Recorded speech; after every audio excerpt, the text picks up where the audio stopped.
Cordiale buongiorno a tutte le ascoltatrici e a tutti gli ascoltatori da Giulio Cainarca e ben trovati all'appuntamento con la rassegna stampa di giovedì 12 giugno. Cominciamo dalla prima pagina della Padania, che dà conto di un fatto sul quale aprono anche gli altri quotidiani di oggi. Passa l'emendamento della Lega sulla responsabilità civile dei magistrati, finalmente responsabili, titola la Padania in apertura, governo battuto, PD spaccato. Un'ottantina di deputati del Partito Democratico ha votato a favore, chi apertamente come il vicepresidente della Camera Giachetti, chi no. Commenta il deputato leghista Pini, una vittoria dei cittadini che già 20 anni fa in un referendum si erano espressi in tal senso, ma insorge l'associazione magistrati e Renzi corre ai ripari. 80 democratici però, come dicevamo, hanno votato con l'opposizione.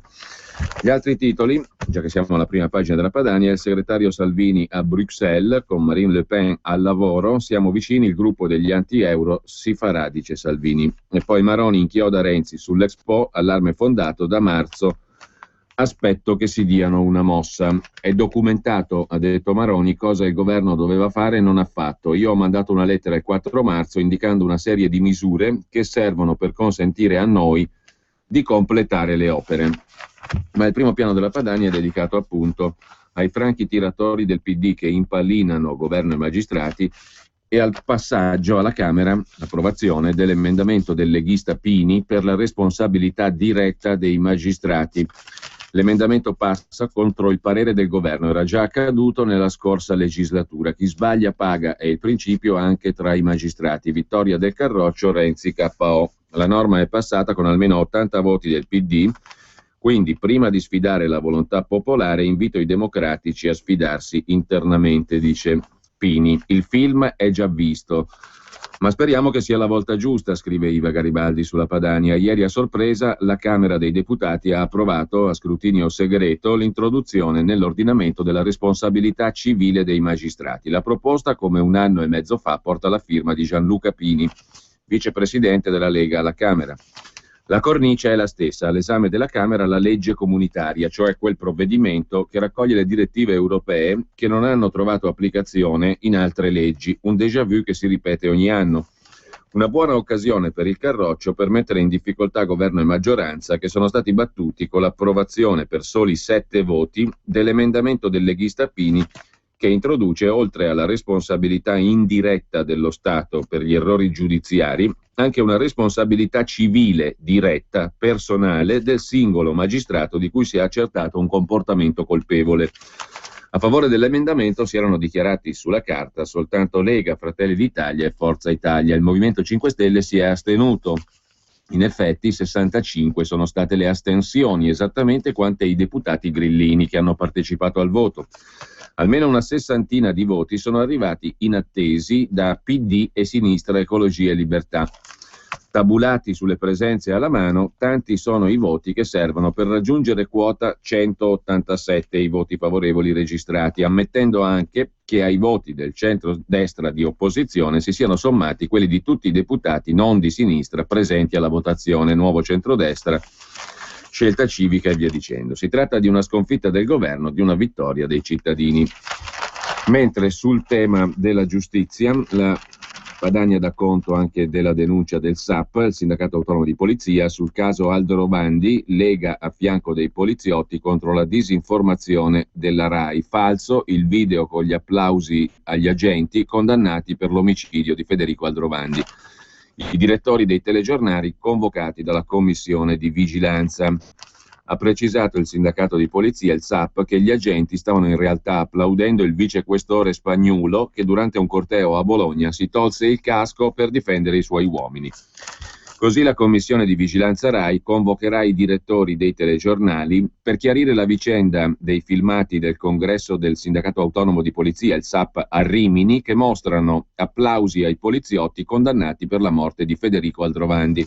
Filmati che secondo il sindacato di polizia sono falsi. La richiesta di convocare i responsabili dei TG è partita dalla Lega Nord, che ha raccolto la denuncia del SAP, che ieri ha organizzato in piazza Montecitorio a Roma una manifestazione per mostrare una serie di altri video che secondo il sindacato dimostrano la strumentalizzazione e la falsificazione di una vicenda che ha danneggiato in primo luogo tutta la polizia. Gli applausi degli agenti presenti non sarebbero stati indirizzati ai poliziotti coinvolti nella vicenda Aldrovandi, ma al questore spagnolo che appunto durante un corteo a Bologna si tolse il casco per difendere i suoi uomini. Nonostante avessimo scritto al Presidente della Repubblica il 2 maggio, denuncia il segretario del SAP Tonelli, spiegando che quel filmato era stato taroccato, la TV ha continuato a mandarlo in onda. Ha agito in malafede, danneggiando la polizia. Appoggio alla protesta del SAP è arrivato da molti parlamentari, a iniziare proprio dalla Lega.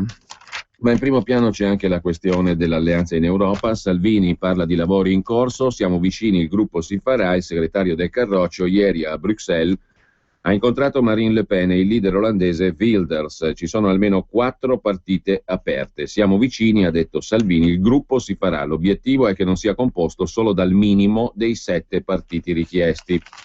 I lavori in corso, 4 le partite aperte, ha detto ancora Salvini. Secondo il regolamento dell'Assemblea, i gruppi devono avere come minimo 25 eurodeputati provenienti da almeno 7 Paesi membri. Quando aprirà il nuovo Parlamento, contiamo di essere l'unica opposizione alla frittata democristiana e socialista, aveva dichiarato Salvini. Ognuno con le sue diversità, questa sarà nella storia del Parlamento europeo la prima seria, coerente opposizione all'inciucione fra democristiani e socialisti. Così la Padania. Sempre dalla Padania, Milano e i profughi, è un'altra delle notizie che vedremo sugli altri quotidiani, un'emergenza da 400 arrivi al giorno, oltre 1000 le persone provenienti dalla Siria accolte negli ultimi giorni. Anche il comune di Milano si è accorto della situazione insostenibile. Era ora, scrive la Padania. Sulla questione Mare Nostrum, poi alla resa dei conti, oggi il voto al Senato per lo stop dell'operazione, è la richiesta della Lega Nord. Torna con prepotenza il tema posto dalla Lega, l'invasione dei clandestini sulle nostre coste, immigrati irregolari sistematicamente accolti dalle navi della Marina nell'operazione Mare Nostrum, una missione che costa 300.000 euro al giorno, 10 milioni circa al mese. Prezzo pagato dai cittadini. In tempi non sospetti il Carroccio chiese l'immediata sospensione di Mare Nostrum, operazione costosissima e dannosa perché incentiva l'assalto dei clandestini e di fatto favorisce gli scafisti. Dopo mesi anche una parte della maggioranza cerca di fare marcia indietro e trovare una strategia d'uscita. Il più silente resta l'ineffabile Alfano, il ministro dell'Interno. Non è stato in grado di prendere posizione. Dopo la richiesta dell'altro giorno della Lega, avanzata dal presidente del gruppo alla Camera Giorgetti, affinché Renzi riferisse in aula sulle reali intenzioni del governo, oggi il Senato voterà le mozioni su Mare Nostrum. Tra queste una della Lega, prima firma Massimo Bitonci, presentata il 26 aprile, che chiede l'immediata sospensione delle operazioni. La vera sorpresa però è il documento della maggioranza, presentato in extremis, col quale si cerca una via d'uscita rispetto a un'operazione ormai riconosciuta come fallimentare. Il governo si impegni, si legge nel documento della maggioranza, a verificare ogni iniziativa che consenta il superamento di Mare Nostrum. Così dalla maggioranza si sta cercando di fare marcia indietro. Il governo è molto in difficoltà, i soldi sono finiti e in Europa il governo Renzi conta nulla, quindi non riesce a strappare alcun supporto economico. Il paese è sotto l'attacco di un'invasione forzata. Noi chiediamo di interrompere subito l'operazione, è la posizione della Lega, che in sintesi traghetta migliaia di clandestini dalle coste africane in Italia a spese dei contribuenti. Sempre poi dalla Padania di oggi, a pagina 8, Veneto, il Consiglio vota per l'autonomia, utile solo se aprirà la strada all'indipendenza, dice la Lega. Non sono bastate 30.000 firme, 182 ordini del giorno votati da consigli comunali e 4 da consigli provinciali per sancire l'autodeterminazione. Intanto con 33 voti a favore, 13 contrari, 2 astenuti, il Consiglio regionale del Veneto ha approvato il progetto di legge relativo all'indizione di un referendum consultivo sull'autonomia del Veneto. In sostanza è dato mandato al presidente Zaia di negoziare con il governo un provvedimento volto a definire il contenuto di un referendum consultivo per conoscere la volontà degli elettori veneti circa il conseguimento di ulteriori forme di autonomia della regione Veneto. Oltre al progetto di legge, il Consiglio ha valutato una seconda proposta presentata da Valdegamberi, UDC. Entrambe le proposte proponevano in forma diversa di consultare i veneti in ordine alla richiesta di maggiori forme di autonomia o di indipendenza del Veneto. Era la quarta volta negli ultimi 2 anni che il tema impegnava l'aula del Consiglio regionale del Veneto. Il Consiglio a Veneto aveva già deciso di impegnare i presidenti di Giunta e Consiglio nel 2012 a istituire una commissione di giuristi e costituzionalisti a costo zero per valutare la legittimità del referendum, per accertare la volontà di autodeterminazione del popolo veneto. Tuttavia dalla commissione non era uscita una posizione unitaria sulla fattibilità giuridica di un referendum sull'indipendenza.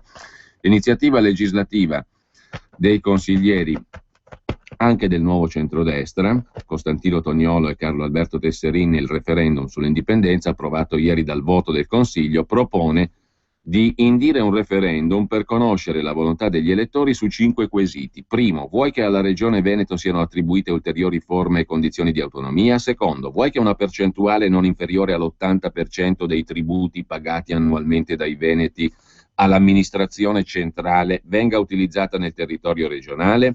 Terzo, vuoi che la Regione mantenga almeno l'80% dei tributi riscossi nel territorio regionale? Quarto, vuoi che il gettito derivante dalle fonti di finanziamento non sia soggetto a vincoli di destinazione? Quinto, vuoi che la Regione del Veneto diventi regione a statuto speciale? Per avere successo il referendum dovrà vedere la partecipazione del 50% più 1 degli aventi diritto, dei quali più della metà dovrà votare a favore. A quel punto il presidente della giunta regionale proporrà al Consiglio un programma di negoziati da condurre con lo Stato e presenterà un disegno di legge statale che indichi la strada per il riconoscimento delle forme di autonomia. Questo è il percorso tracciato dal provvedimento. Paolo Tosato, Lega Nord, lancia l'appello: il disequilibrio tra le nostre regioni non regge più. Vedremo se la strada sarà concreta e che strada sarà. Intanto, sempre dalla Padania, andiamo rapidamente alla pagina 12, a proposito di cronache dai territori. A Genova in Consiglio arriva la rumenta, la spazzatura, 2 sacchi portati dal consigliere leghista Edoardo Rixi per attirare l'attenzione sulla discarica di Monte Scarpino, un sito di raccolta nell'entroterra genovese, al centro di polemiche per aspetti di sicurezza e rischio percolato, che martedì sera ha visto la chiusura dei cancelli per la sospensione dell'autorizzazione al ricevimento rifiuti da parte della provincia. Situazione preoccupante che, nella peggiore delle ipotesi, fa pensare allo scenario da incubo delle montagne di rifiuti abbandonate per strada. Il consigliere leghista Rixi ha posto la questione portando 2 sacchi di spazzatura in Consiglio regionale del Veneto. Chiudiamo con gli appuntamenti di Matteo Salvini, segretario federale della Lega Nord. Stamani, giovedì 12 giugno alle ore 8, trasmissione TV su Rai 3, Agorà. Alle ore 11, trasmissione TV su Rai Sport 1, mattina mondiale. E poi c'è Alfano che non risponde alle 10 domande della Padania, è l'ultima pagina della Padania di oggi sulla questione Mare Nostrum. Ma andiamo alla prima pagina del Corriere della Sera. Qui sono 2 le questioni: quella che abbiamo già visto, governo battuto sulla giustizia, sia la responsabilità civile dei giudici, franchi tiratori, cioè hanno votato a favore anche nel PD. Napolitano parla di indipendenza da tutelare, quella dei magistrati, intanto sulle riforme sostituito il dissenziente Corradino Mineo, l'ex direttore di Rai News 24, divenuto senatore del PD.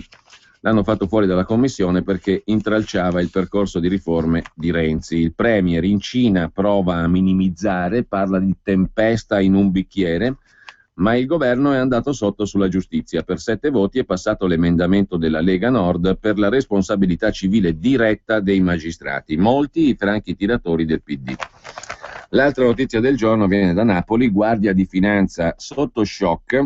Gli investigatori si sono presentati nella sede del Comando Generale delle Fiamme Gialle a Roma su mandato dei PM di Napoli, appunto Woodcock e Piscitelli.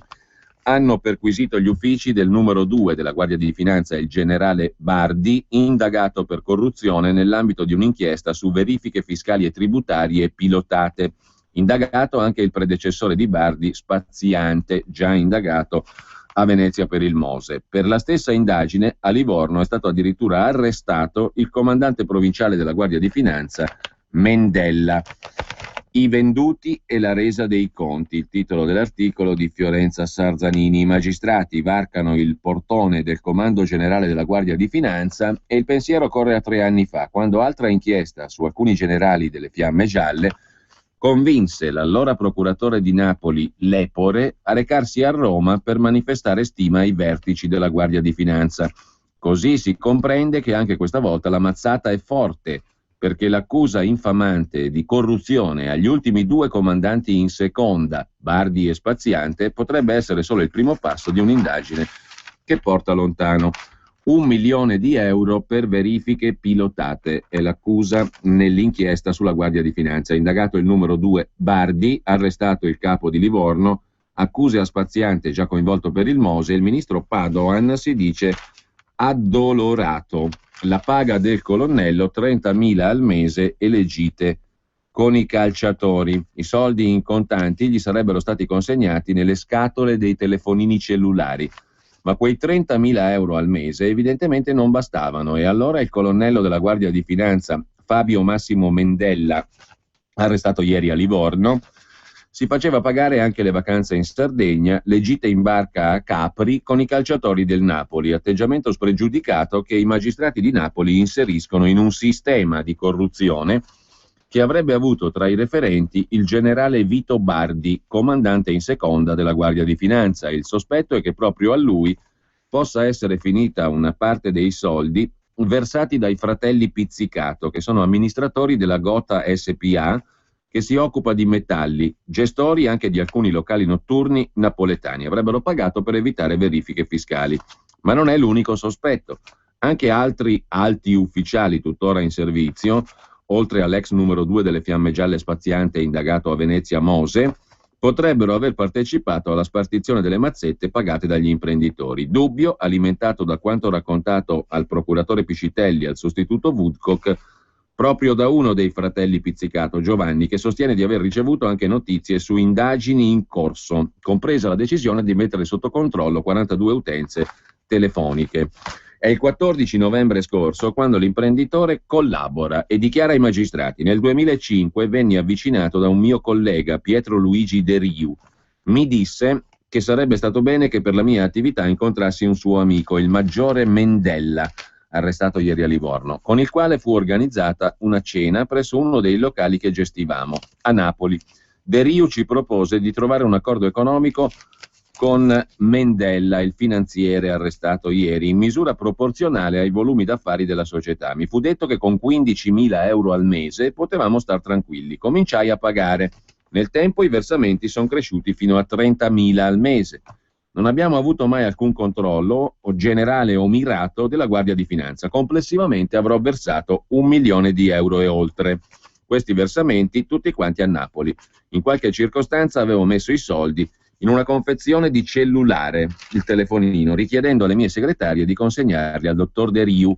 L'ultimo dei pagamenti è avvenuto a settembre-ottobre 2012. In contante lo abbiamo ritirato in banca in Italia, fino al 2011. Poi ho utilizzato somme prelevate da conti in Lituania e Bulgaria. Mendella poi viene trasferito a Roma, ma lì avrebbe trovato la soluzione: trasferire a Roma la sede della Gota SPA, in modo da poter far partire una verifica pilotata. Racconta l'imprenditore Pizzicato: De Riu mi aveva detto che questa verifica, per poter essere autorizzata in quanto di competenza territoriale di altro comando, aveva richiesto una speciale autorizzazione concessa da 2 generali, uno dei quali mi fu detto essere il generale Spaziante. De Riu mi disse anche che successivamente c'era stata una segnalazione da parte del colonnello Baldassari di Napoli. Quest'ultimo, trasferito anche lui a Roma, aveva segnalato l'anomalia, chiedendo spiegazioni al comando generale sul perché la verifica era stata aperta dal comando di Roma. Il De Riu, in relazione a questa verifica, mi aveva chiesto 150.000 euro, perché a suo dire erano stati coinvolti i generali che avevano autorizzato la stessa. Anche in questa occasione ritenni di dover pagare. Sempre poi dal primo piano del Corriere della Sera si apre anche la partita dei migranti a questo punto all'interno della maggioranza.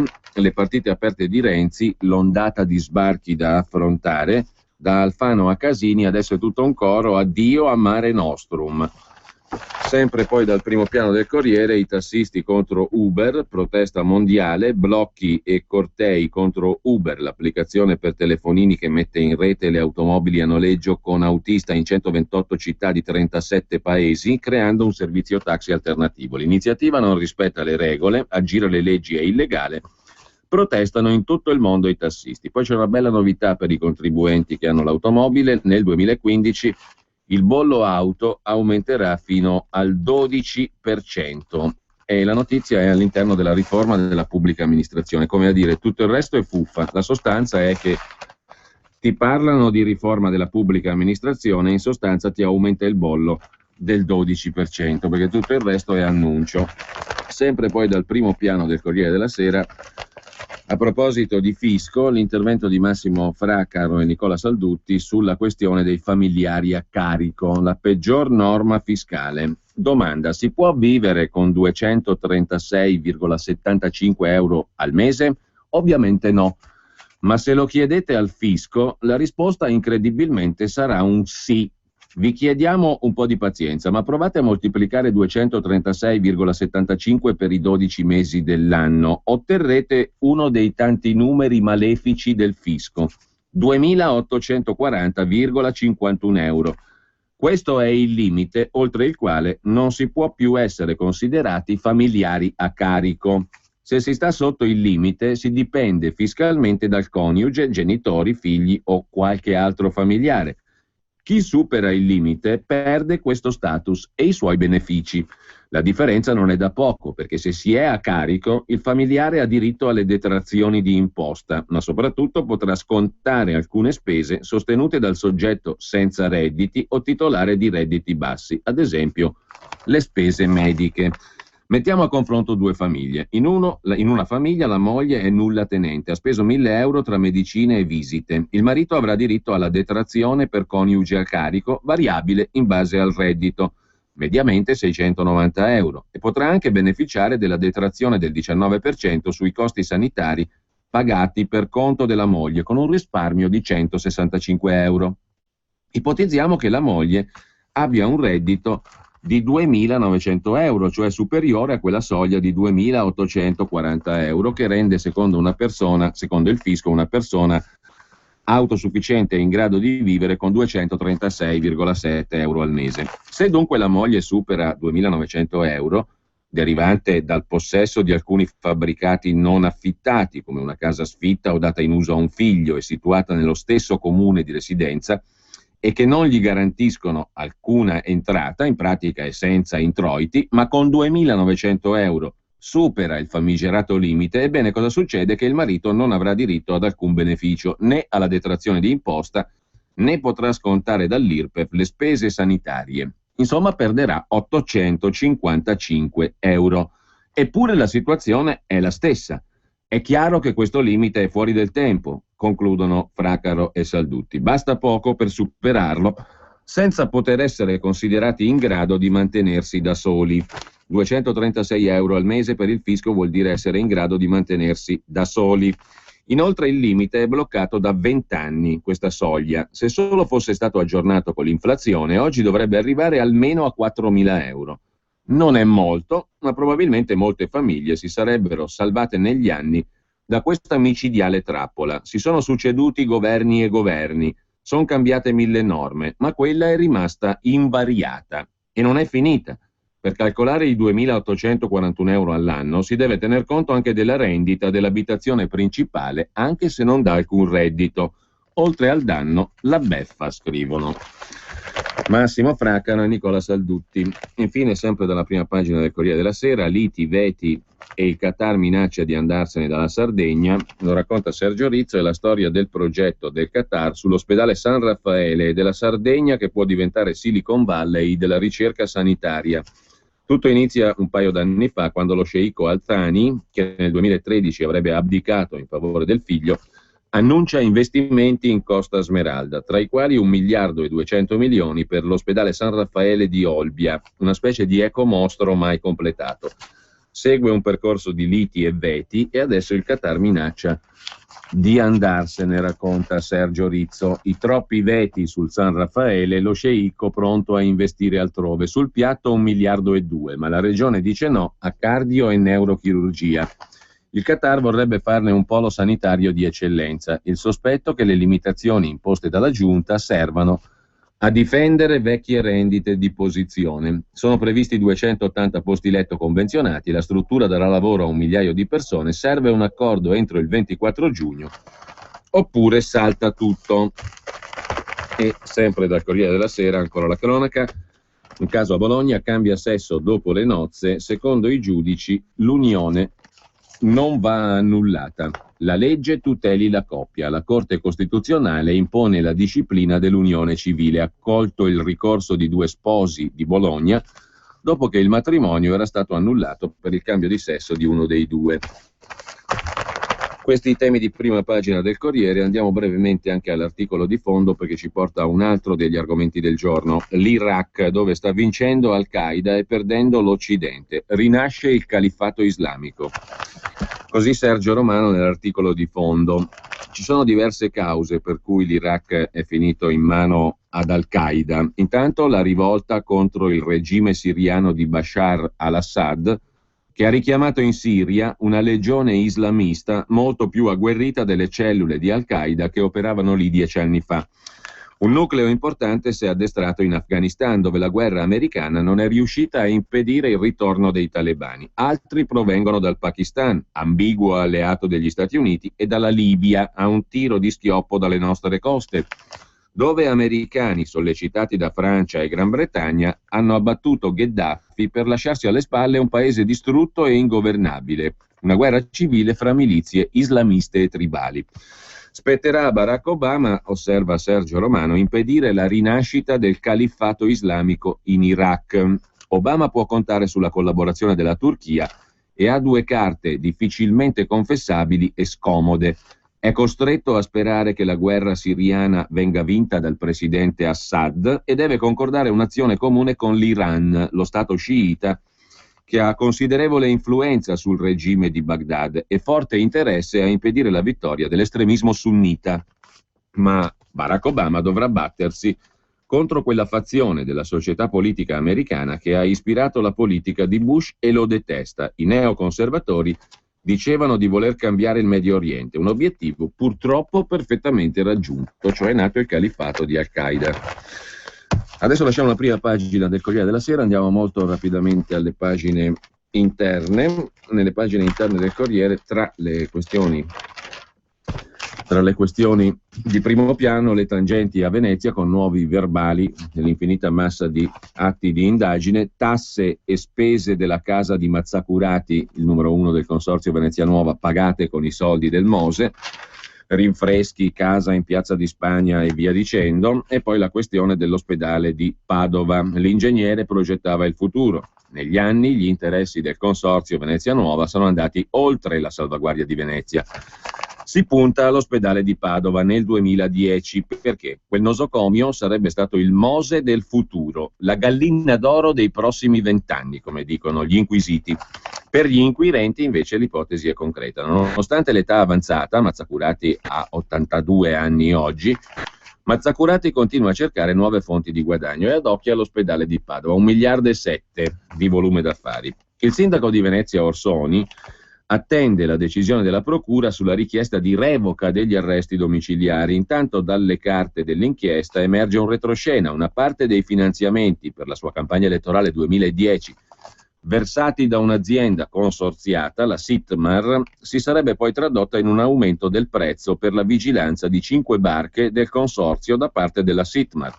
Il dirigente della società, Falconi, arrestato, che aveva fatto arrivare al comitato di Orsoni 247.000 euro, ha ottenuto in cambio un aumento di prezzo sul contratto di vigilanza. Poi c'è un'altra accusa nei confronti di Giancarlo Galan, quella di corruzione, che è molto pesante. A motivarla una leggerezza di tipo bancario di Galan. Da una rogatoria con San Marino è emerso che Galan aveva acceso un conto alla SM International Bank. Su questo conto operavano la sua ex segretaria Minutillo e una dipendente della BMC di William Colombelli. Minutillo e Colombelli furono arrestati lo scorso anno per false fatture. Poi c'è l'intervista del Corriere all'ex sindaco Massimo Cacciari. È vero, ho chiesto aiuto per un'azienda e allora non ho fatto interessi miei e le mie lettere erano alla luce del sole. Io incoerente, accuse ridicole.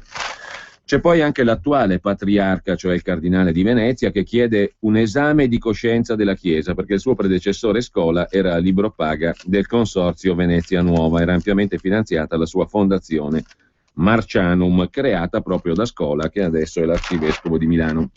Intanto sono pronte le norme per l'Expo, definito il ruolo del magistrato Cantone, domani il voto, novità sui contenziosi con le imprese e Italfer affianca Infrastrutture Lombarde alla guida. Italfer è la società braccio operativo delle Ferrovie dello Stato. Affiancherà l'attuale direzione dei lavori del cantiere dell'Expo.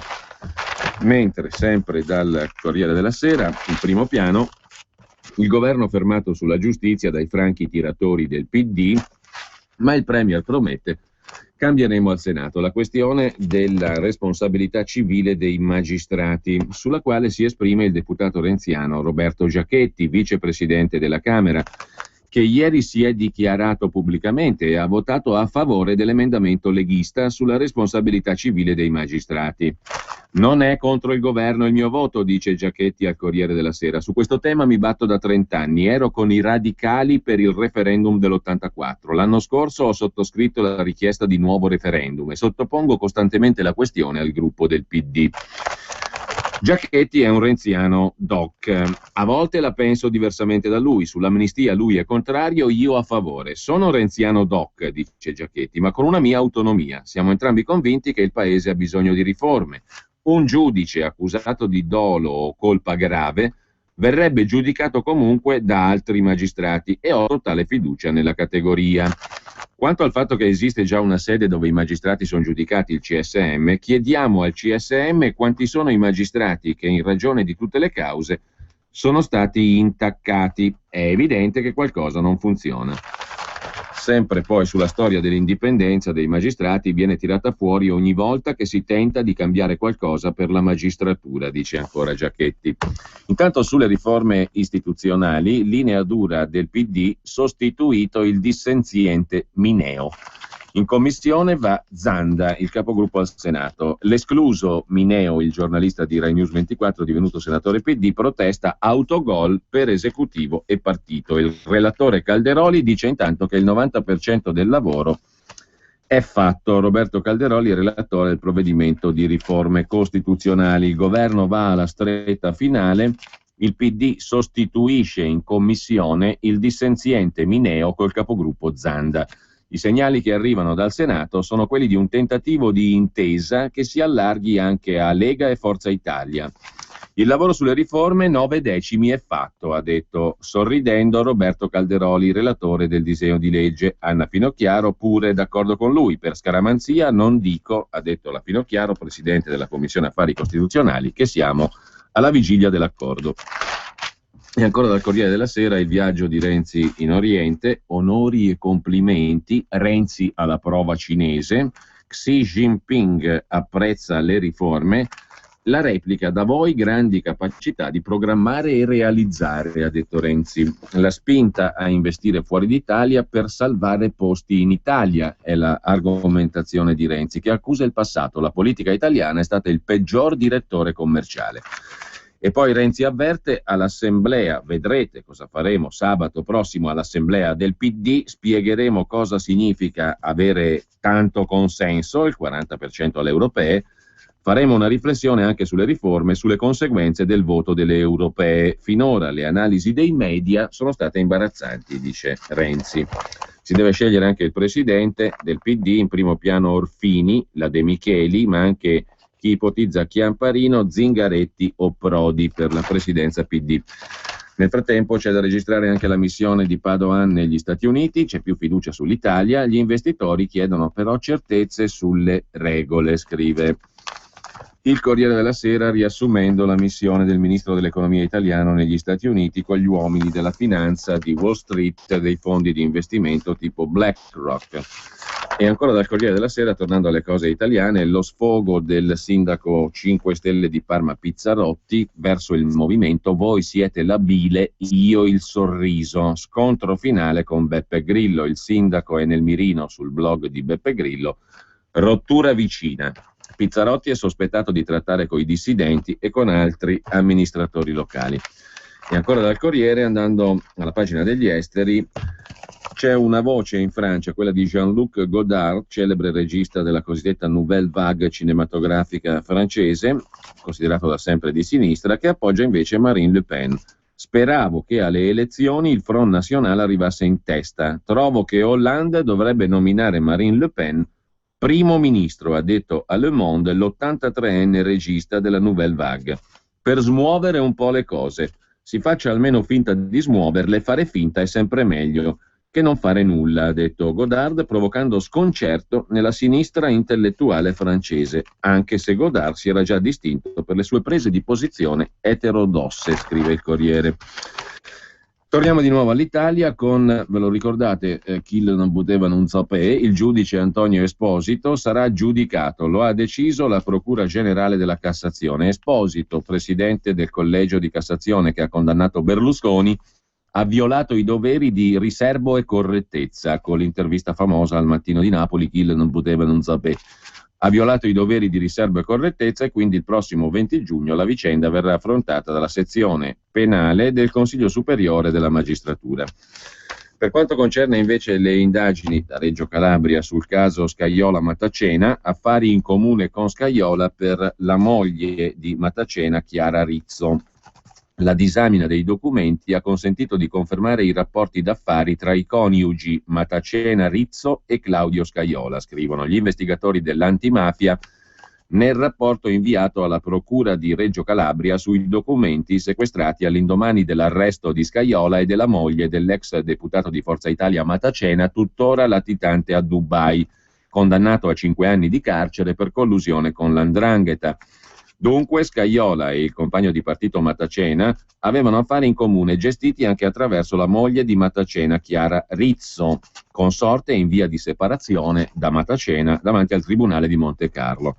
A sostegno degli interessi comuni, gli analisti citano le carte trovate all'interno di una busta intestata a Scajola, con varie documentazioni su interessi nei Balcani, problemi energetici, interessi energetici, Ucraina, Moldavia e via dicendo. C'è anche la Costa d'Avorio e tutto il resto. Sempre poi dal Corriere della Sera, andiamo rapidi, a pagina 27, pagina dell'economia, 3 big finiscono nel mirino dell'Europa sulle tasse, si tratta di Apple, Starbucks e Fiat Finance. Il dossier sui tributi in Irlanda, Olanda e Lussemburgo con possibili violazioni delle norme sugli aiuti di Stato. La Commissione europea ha lanciato l'indagine sui paesi europei che concedono condizioni da paradiso fiscale alle multinazionali straniere. Il commissario alla concorrenza Almunia ha annunciato l'attenzione su 3 casi. Fiat Finance, che agisce da tesoreria della Fiat per il Lussemburgo, il colosso dell'informatica Apple per l'Irlanda e la catena di caffè Starbucks per l'Olanda. Sotto pressione il Lussemburgo perché, a differenza di Irlanda e Olanda, non ha fornito le informazioni richieste da Bruxelles. Sotto accusa la pratica che consente di concordare in anticipo le tasse sui profitti. Vediamo anche la cronaca milanese del Corriere della Sera, intanto con l'iniziativa della Regione Lombardia via al referendum per abrogare la legge Fornero. Dopo la legge Merlin, cancellare anche la Fornero. Al Pirellone van di moda i referendum, scrive il Corriere della Sera. La Commissione Bilancio del Consiglio regionale ha dato il via ieri alla proposta di una consultazione popolare per abrogare l'articolo 24 legge sulle pensioni firmata dalla ministra Fornero, che prevede l'innalzamento dell'età pensionabile e il blocco della rivalutazione automatica per assegni di importi complessivi superiori a 3 volte il trattamento minimo, a favore tutti i gruppi del centrodestra e il Movimento 5 Stelle, contrario il Partito Democratico. Il referendum è un atto di giustizia, lo Stato non può cambiare le carte in tavola e condannare i cittadini a lavorare di più e a prendere meno, dice il vicepresidente del Consiglio regionale, il leghista Cecchetti. La proposta di referendum contro la legge Fornero, aggiunge Cecchetti, si aggiunge alle firme che la Lega sta raccogliendo per indire la consultazione popolare. Il fronte è ampio e il risultato a portata di mano. Infine, siriani, dormitori pieni a Milano, apriamo ai profughi il centro di via Corelli. È l'appello al governo, servono più spazi, migliaia di arrivi in centrale. E concludiamo con la cronaca milanese del Corriere della Sera con la classifica stilata da Regione Lombardia con l'ANCI Comuni, l'Associazione dei Comuni Fin Lombarda e Lombardia Informatica, sulla flessibilità e la programmazione dei comuni. Il comune virtuoso è Seregno, il più virtuoso, guidato dal leghista Mariani, premio alla sana gestione, Monza ultima tra i capoluoghi. Sui profughi si sofferma anche il giornale, i profughi abbandonati in strada mentre i Rom occupano le case, chi ha diritto all'asilo viene abbandonato dalle istituzioni, i Rom vivono da abusivi negli stabili ALER o su terreni privati, scrive il giornale, che poi si occupa di un'iniziativa di un consiglio di zona a Milano. Arrivano i fondi per il Gay Pride dei non vedenti. Il 28 giugno Milano ospiterà la parata del Gay Pride 2014 col patrocinio del Comune di Milano e per la prima volta della Regione Lombardia. Succede che il Consiglio di Zona 1 lo tratti come appuntamento imperdibile, stanziando fondi ad hoc perché i non vedenti non siano esclusi dal Gay Pride. Nemmeno per il 25 aprile, nota il giornale, sono mai stati stanziati soldi per favorire la partecipazione dei non vedenti o usando questa scusa per investire fondi sulla comunicazione dell'evento. Il parlamentino del Consiglio di Zona 1 di Milano, su proposta del PD, ha stanziato 250 euro per pubblicità del Gay Pride a Radio Popolare, 200 euro in gadget, 50 per accompagnatori che permettano a non vedenti di partecipare all'evento. Non è un grosso contributo, scrive il giornale, ma il capogruppo della Lega Morelli puntualizza che non sono neanche pochi quando milanesi in difficoltà vivono in macchina, profughi e bimbi dormono per terra nelle stazioni. La sinistra che governa la città, dice Alessandro Morelli, ha un paraocchi ideologico che impedisce a chi amministra di percepire quale sia la realtà di sofferenza a Milano. A proposito di Milano, un super sindaco Pisapia per la provincia, il voto nel 2021. Grande Milano, il pasticcio è servito. Quello della città metropolitana. A giorni scade il consiglio provinciale, al suo posto nasce la città metropolitana. Si arriva al problema del sindaco Pisapia che governerà su tutto il territorio senza essere stato eletto da tutta la provincia. Chiudiamo con Repubblica che nelle pagine di cronaca lombarda si occupa della regione e del super assessorato che nascerà nella giunta Maroni entro luglio. Verranno accorpate sanità, welfare e famiglia. L'assessore sarà un tecnico di livello. Sul nome interpellato anche il ministro Lorenzin. La nuova figura verrebbe coadiuvata da 3 sottosegretari. Mantovani, attuale assessore alla salute, potrebbe restare vice governatore con altre deleghe. E sempre rimanendo a Repubblica, ma dalla prima pagina, ci sono i senza tetto che vivono nella basilica, nella chiesa del Papa. Sono 120 accampati a Santa Maria Maggiore dopo lo sfratto, scrive Repubblica. Da 8 giorni 120 sfrattati, fra cui 15 bambini, abitano a Santa Maria Maggiore a Roma. Noi coi sacchi a pelo sull'altare e sulle panche. Il vicariato cerca soluzioni. Il 7 aprile scorso i movimenti per la casa romani occupano un palazzo a Torre Spaccata, periferia sud-est. Ci vanno 50 famiglie. Il 3 giugno la polizia sgombera, gli occupanti salgono sul tetto, alla fine lasciano l'edificio. Il giorno dopo, 4 giugno, le 5 famiglie entrano alla spicciolata nella Basilica di Santa Maria Maggiore per chiedere ospitalità. Siamo qui perché ci hanno detto che la chiesa è la casa di Dio e nessuno può essere buttato fuori, dice Omero Romano, baffoni brizzolati, piccola falce e martello tatuata sul polso. Da 8 giorni, insieme a una cinquantina di famiglie sgomberate da un palazzo occupato a Torre Spaccata, si è trasferito qui. Sono in 120, compresi una quindicina di bambini, a vivere e dormire dentro la basilica dal 4 giugno. Anche loro si sono abituati agli orari da convento, scherza padre Angelo, responsabile della sagrestia di una delle 4 basiliche papali di Roma, insieme a San Pietro, San Giovanni in Laterano e San Paolo fuori le mura. Sempre da Repubblica, lasciando la prima pagina, in primo piano c'è la questione della responsabilità dei magistrati. I magistrati fanno salire l'allarme, vogliono vendicarsi come la P2, è il commento che viene dall'Associazione Nazionale Magistrati. Il presidente della ANM, Rodolfo Sabelli, dice: in un momento di indagini importanti sulla corruzione il segnale è pessimo, chiunque potrà far causa al giudice. Un trappolone, ma rimedieremo al Senato, il testo cambierà, dice Renzi, che attacca anche sulle riforme. Col 40% diremo dove porteremo il paese e sull'Expo I ritardi sono di Maroni, ha detto il presidente del Consiglio Renzi, secondo il quale l'incidente di ieri sulla responsabilità civile dei giudici è una tempesta in un bicchiere d'acqua. Ma si è spaccato il Partito Democratico su questo tema, sottolinea Repubblica. Dietro il voto dei franchi tiratori antitoghe, l'insofferenza per il giustizialismo. Il capogruppo del PD alla Camera Speranza dice che il problema c'è, ma c'è chi sospetta anche una vendetta contro le inchieste o un segnale della minoranza a Renzi. Anche Repubblica intervista il già citato Roberto Giachetti, l'unico del centro-sinistra ad avere rivendicato pubblicamente il suo voto favorevole all'emendamento leghista di Pini sulla responsabilità civile dei magistrati. Ricordiamoci di Tortora, gli errori vanno puniti. È dall'87 che mi batto per la responsabilità civile dei magistrati, dice Giachetti. Repubblica poi ovviamente si occupa con Dario Del Porto e Concita Sannino dell'indagine della Procura di Napoli Woodcock Piscitelli sulla Guardia di Finanza. Mazzette per 1 milione, indagato il vicecomandante. Tangenti e controlli addomesticati. Arrestato il numero 1 del corpo anche a Livorno. Il generale Bardi accusato di corruzione. Quei 150.000 euro extra per i generali romani, titola Repubblica riassumendo le indagini. Il commercialista De Riu mi disse, ha detto l'imprenditore, che con 15.000 euro al mese sarei potuto star tranquillo coi controlli.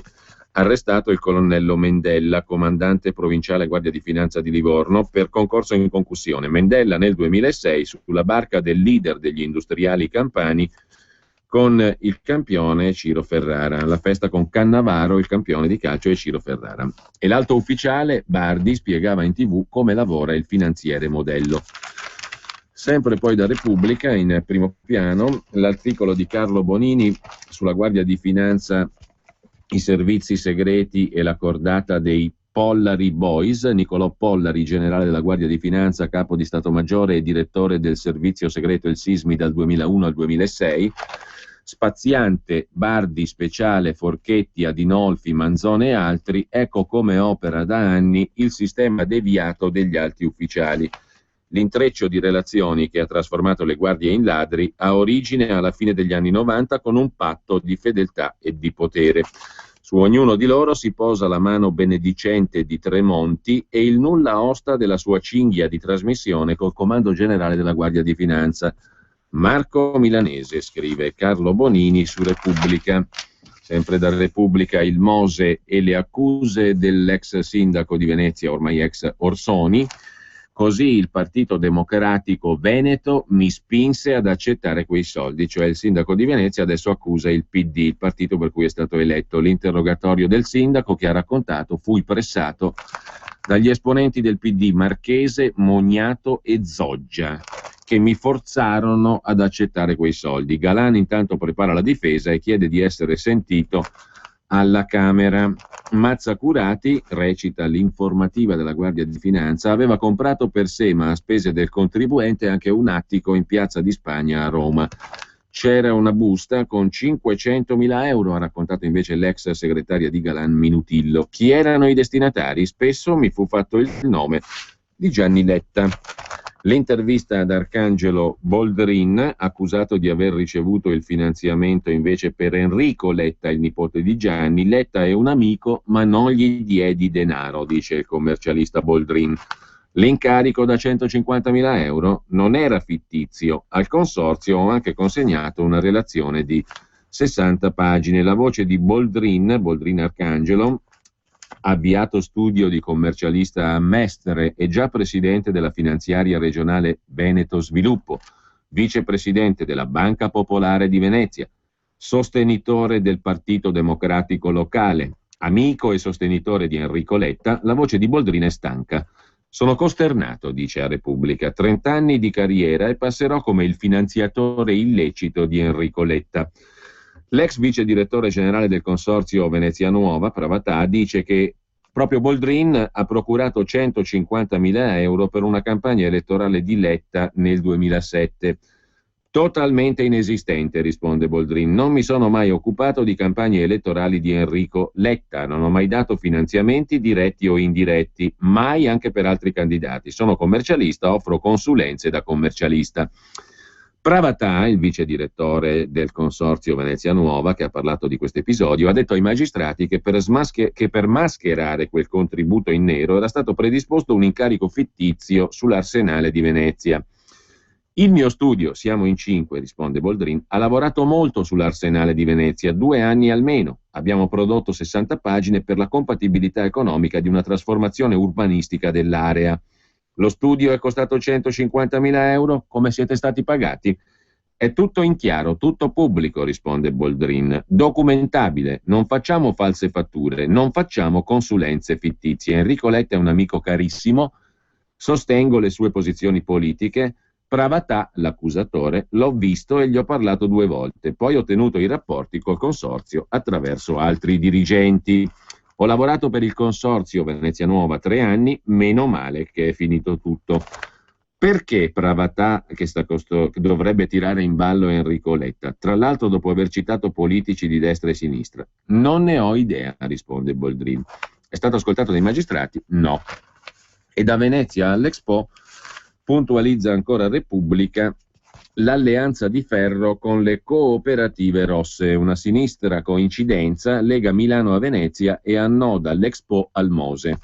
La Mantovani e il Coveco, il consorzio rosso da cui Pio Savioli attingeva denaro per oliare amici e possibili nemici, la Mantovani e il Coveco sono gli stessi soggetti che hanno vinto e stanno portando avanti l'appalto più sostanzioso dell'Esposizione Universale di Milano, quello della cosiddetta piastra. Uno scherzo, scrive Repubblica, da 164 milioni di euro, diventati più di 200 con successive opere complementari, che ha fatto sollevare più di un dubbio all'Authority per i contratti pubblici. È tutt'altro che un caso che gli unici atti inviati finora dai PM di Venezia a un altro ufficio giudiziario siano stati gli interrogatori di Pier Giorgio Baita, che della Mantovani è stato amministratore fino a quando l'hanno arrestato a febbraio 2013. La Mantovani era una cardine della cupola messa in piedi da Mazzacurati, numero 1 del Consorzio Venezia Nuova, ma un altro cardine era il Coveco. Il Coveco è il consorzio delle cooperative rosse. Entrambi, Mantovani e Coveco, avevano quote importanti nel consorzio Venezia Nuova. Il passaggio che interessa la Procura di Milano è questo, messo a verbale da Baita. Gli inquirenti gli domandano quale fosse l'esigenza di aver costituito anche per la piastra dell'Expo un'associazione temporanea di imprese che comprendeva la Socostramo di Erasmo V, costruttore romano vicino all'ex ministro Matteoli, a sua volta indagato per le bonifiche di Marghera. Dato quantomeno curioso, visto che lo stesso Baita l'aveva definita nel precedente interrogatorio, questa Socostramo dell'imprenditore Erasmo V, incapace di svolgere i lavori che aveva ottenuto a Venezia. Noi e il Coveco, cioè Mantovani e Coveco, racconta Baita, l'abbiamo accettata con 2 considerazioni: che la Socostramo aveva messo sul tavolo la vendita dei diritti che aveva acquisito nel far vincere all'associazione di imprese di Strabag il secondo lotto della Pedemontana Lombarda, bandito da Infrastrutture Lombarde, per cui, considerati i rapporti che Socostramo aveva con Infrastrutture Lombarde e in particolare con l'amministratore delegato, e considerato che, mal che fosse andata, ne avremmo ricavato il subentro nel suo diritto all'esecuzione di un semilotto della Pedemontana Lombarda, l'abbiamo preso nell'Attine, associazione di imprese. Erasmo V ha anche una funzione in più. Dopo l'aggiudicazione mi ha presentato all'amministratore delegato di Infrastrutture Lombarde Antonio Rognoni. Nelle intercettazioni allegate all'inchiesta spunta altro. Ce n'è una tra Franco Morbiolo, presidente del consorzio delle cooperative rosse Coveco, e Pio Savioli. Se Mazzacurati è interessato a Expo, dice Morbioli, perché il consorzio vuole pensare ad altre cose, hanno fatto questa associazione che si chiama Expo Bonifiche. Adesso mi mandano tutto. Il presidente è un certo Bordini. C'è dentro la provincia di Milano, l'IMI, Intesa San Paolo e la Bocconi. Savioli ipotizza un interessamento di Tetis, una delle società, ma Morbiolo gli spiega: io come Coveco pensavo di entrare, è tutta roba fatta bene, costruita anche politicamente e anche con l'università. Questa rischia di diventare come il Consorzio Venezia Nuova, da associazione poi si trasformerà e arriveranno i soldi. Vittorio Addis di Tecnohabitat mi ha detto: mica male, il consorzio è un peso forte, l'unico concessionario in Italia, perché il consorzio ha i rapporti a Roma, ma in pregilo non vuole Coveco, che poi dice rompe i coglioni. Baita, conclude Repubblica, è un nome ben conosciuto anche da Gian Stefano Frigerio, il faccendiere finito in carcere per le tangenti Expo. Regione Lombardia si è anche incazzata, dice al telefono con Walter Iacaccia, il suo uomo di fiducia, per via dello sconto del 40%, il ribasso con cui la Mantovani ha ottenuto la piastra dell'Expo. Ma loro cosa hanno? Un rapporto privilegiato con il mio amico ex presidente del Veneto, cioè appunto Giancarlo Galan. Così Repubblica. Sempre da Repubblica poi c'è l'intervista a Corradino Mineo, sostituito dalla Commissione Affari Costituzionali del Senato, dal capogruppo Luigi Zanda perché intralciava le riforme. Non ci sto, dice l'ex direttore di Rai News 24 divenuto senatore PD. Militarizzano tutto, deciderò cosa fare. Nessuno mi ha avvertito, non possono sostituirmi e io non ci sto. Cosa farò ora? Ci penso su, vedrò le motivazioni. Il quadro è grave, ma non serio, dice flaianamente Corradino Mineo. Intanto oggi il ricordo di Berlinguer con Napolitano alla Camera dei Deputati. E sempre da Repubblica, prima di andare in pubblicità e previsioni del tempo, una curiosità dalla pagina degli esteri. Vi ricordate J.K. Rowling, la romanziera che ha inventato Harry Potter? Ha dato 1 milione di sterline per scongiurare l'addio della Scozia al Regno Unito. Dall'autrice della saga di Harry Potter una donazione a 6 cifre per la campagna del no all'indipendenza della Scozia. Paolo, ho trovato l'asilo che cercavo. Una bella sede col giardino. Il personale mi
cerca il gazebo su www.vieniafirmare.org oppure chiama il numero 02 66 234 234 02 66 234 234. Firma, firma, firma! Torniamo allora ai quotidiani di oggi. Dal primo piano di Repubblica passiamo alla Stampa di Torino. Qui in taglio alto c'è la notizia dell'Iraq, l'esercito islamico che avanza verso Baghdad. Prese anche Tikrit e Ninive, 500.000 in fuga da Mosul. Gli jihadisti dell'ISIS, lo Stato islamico dell'Iraq e della Siria, avanzano su Baghdad e sui pozzi di petrolio. Ieri è stata battaglia a Baji, area in cui vi è la più grande raffineria del paese, presa anche Mosul, 500.000 in fuga.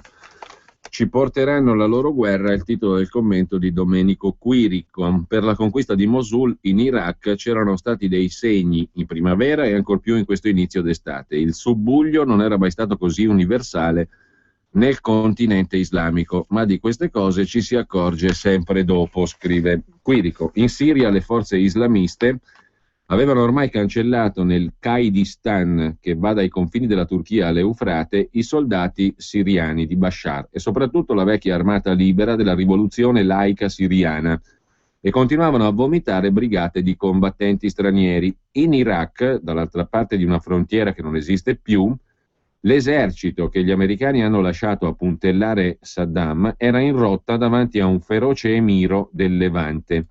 Gli aizzati dal fanatismo scuotevano la Libia, riguadagnavano terreno nel Sahel, insanguinavano il nord della Nigeria, non cedevano in Somalia e in Centrafrica. Storie minori, frammenti separati, fastidi periferici per il distratto tiepidume dell'Occidente. Se non ci fosse l'impiccio dei profughi sbarcanti, chi perderebbe tempo per la Siria? Eppure è un solco d'orrore che 100 anni non basteranno a cancellare. E l'Iraq, scrive Quirico, non l'abbiamo regolata la faccenda irachena privatizzandola? Forse tutto ciò non significa nulla, non ci si accorge di queste cose se non dopo. E invece la presa di Mosul da parte di quella che ci ostiniamo a definire Al-Qaeda, cacciando davanti a sé decine di migliaia di profughi terrorizzati, segna l'inizio di una nuova epoca, ovvero la creazione del primo Stato islamico conficcato nel cuore del vicino Oriente, saldando le zone, tra virgolette, liberate e restituite alla legge spietata di Dio della Siria e dell'Iraq. Quello di Mosul non è un raid di bande o un atto terroristico, è l'avanzata di un esercito che occupa il territorio e si insedia per restare. Ora l'insorgenza globale islamista ha un luogo dove organizzarsi, produrre nuovi mujahedin col buio nel profondo degli occhi, fatti affluire da tutto il mondo e spedirli attraverso frontiere fragilissime a incendiare i territori vicini. È la prima pietra del califfato, che dovrà ricalcare le frontiere di quello del VI secolo, dalla Spagna all'Asia centrale. Califfato che, nutrito non di spiritualità ma di risentimento, dovrà sfidare, come una potenza dinamica contro una potenza declinante, gli stanchi ruggiti dell'Europa e dell'Occidente. Non ci siamo accorti, scrive ancora Domenico Quirico sulla Stampa, che i conflitti afgano, iracheno e gli altri all'interno del mondo musulmano, il dopo primavera araba, sono in realtà tasselli di un'insurrezione, di un progetto globale di rivoluzione e di conflitto. Ci è sfuggito perché i vari ribelli di questo mondo bollente non combattono in apparenza tutti per la stessa causa, anzi spesso i legami con la globalità servono come aiuto esterno e cassa di risonanza. Il capo tribù Tuareg lotta contro gli sfruttatori neri del governo sudista e i suoi complici francesi. L'emiro fanatico di Boko Haram nigeriano sfida il governo centrale corrotto. Il jihadista libico si batte per l'indipendenza della sua tribù e del suo petrolio. Il volontario ceceno in Siria cerca la vendetta contro i russi. Spesso i combattenti di questo jihad universale non si rendono conto che sono all'interno di una guerra globale. Il filo lo tengono i rifondatori di Al-Qaeda, per i quali Bin Laden e i suoi sono preistoria. Vecchi veterani del male e giovani lupi scelgono le aree turbolente, sfruttano il vuoto politico che i nostri interventi malaccorti hanno seminato in Libia, Iraq e Afghanistan Vi entrano con mezzi indiretti e subdoli, i matrimoni con le ragazze delle tribù locali, il radicalismo religioso della versione salafita, la corruzione, i traffici come il contrabbando di droga e di uomini e l'industria dei sequestri. L'eredità maledetta di Gheddafi lega le ribellioni nel Sahel, in Nigeria, nel Centrafrica, in Somalia, dove armi provenienti dai magazzini libici continuano a scendere lungo le piste del deserto verso sud. Non è più terrorismo, scrive Quirico, è l'invasione, la guerra, è la rivendicazione del potere sulla base della legge di Dio, cioè di Allah. Il territorio non è fondamentale, la chiave della vittoria è il controllo della popolazione, con la violenza, la predicazione, il conformismo, l'odio contro l'Occidente e i suoi corrotti proconsoli locali. Non è compito difficile, il califfato ha ormai un esercito. I finanziamenti arrivano dall'Arabia Saudita, grande padrino, per paura e interesse della guerriglia sunnita. I forzieri li riempiamo noi ogni volta che compriamo petrolio, le armi le inventiamo e le vendiamo. Come ai tempi dei sultani turchi, erano mercenari occidentali che forgiavano i cannoni ottomani che smantellavano l'Europa. I soldati del califfato sono più esperti e decisi delle forze occidentali. Ci è lecito combattere solo guerre senza morti, ordinate, pulite, distanti, meccaniche.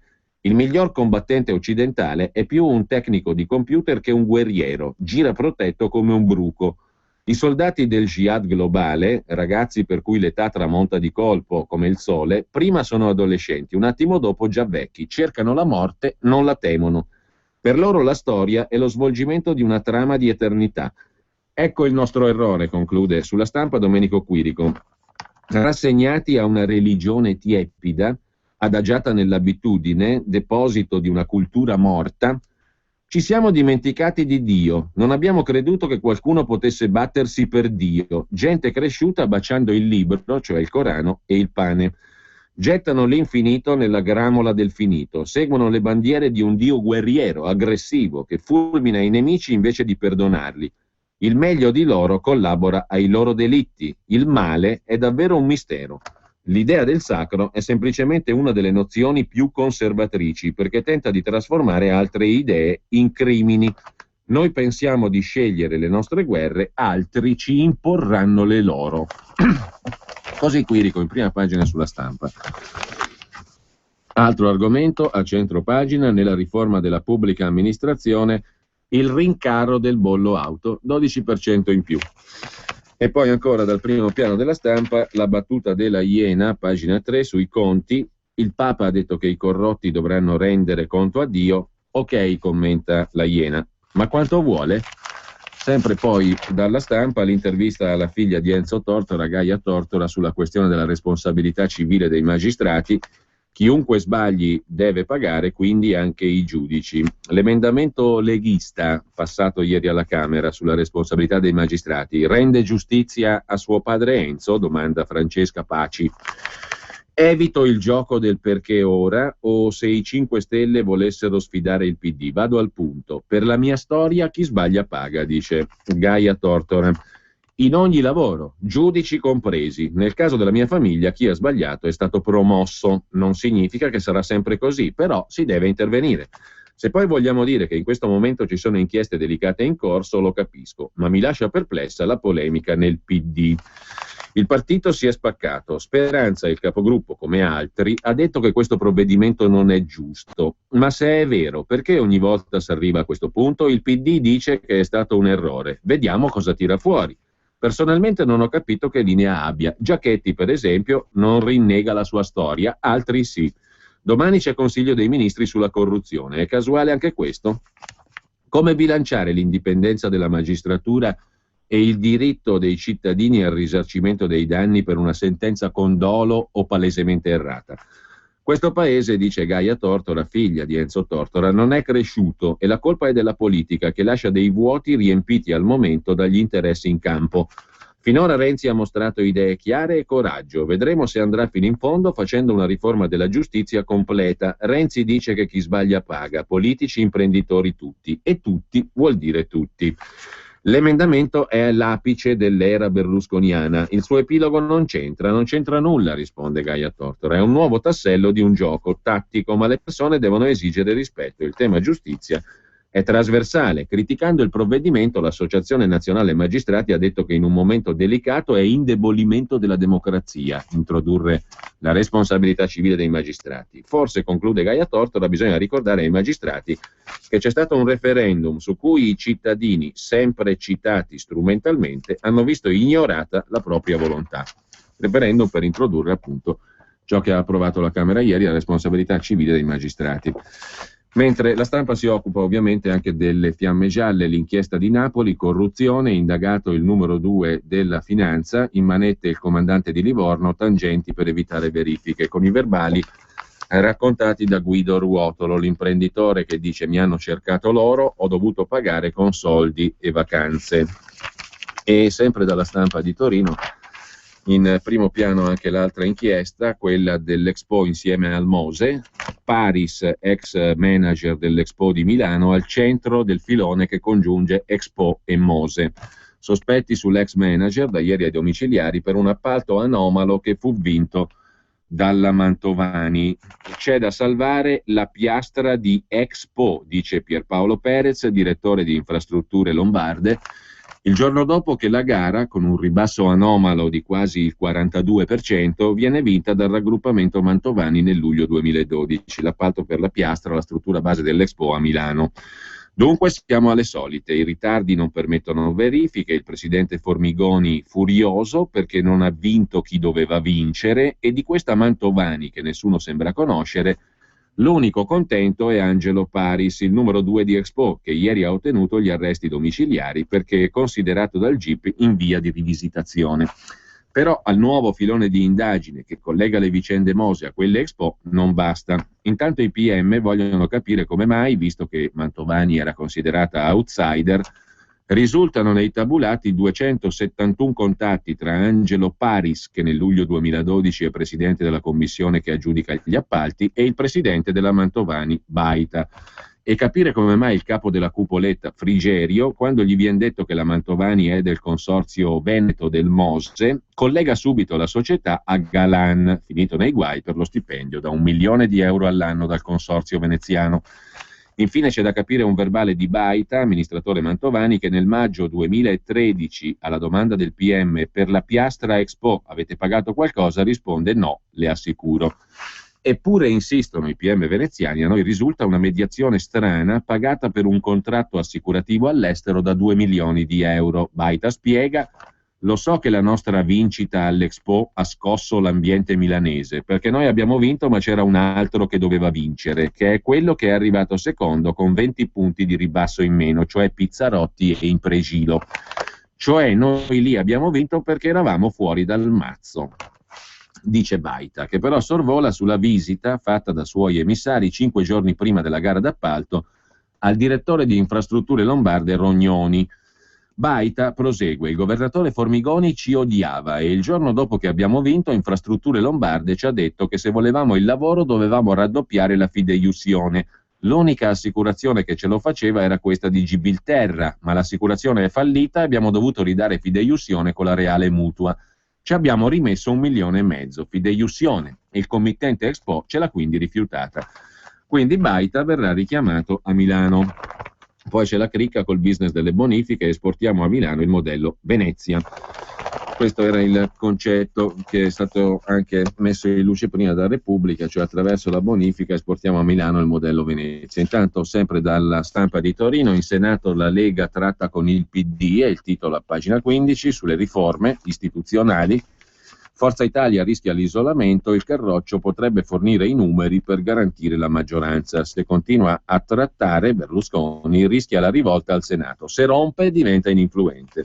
Il consigliere politico di Berlusconi Toti dice: non possiamo permettere la presenza di tutti quei sindaci al Senato, lo controllerebbero per secoli.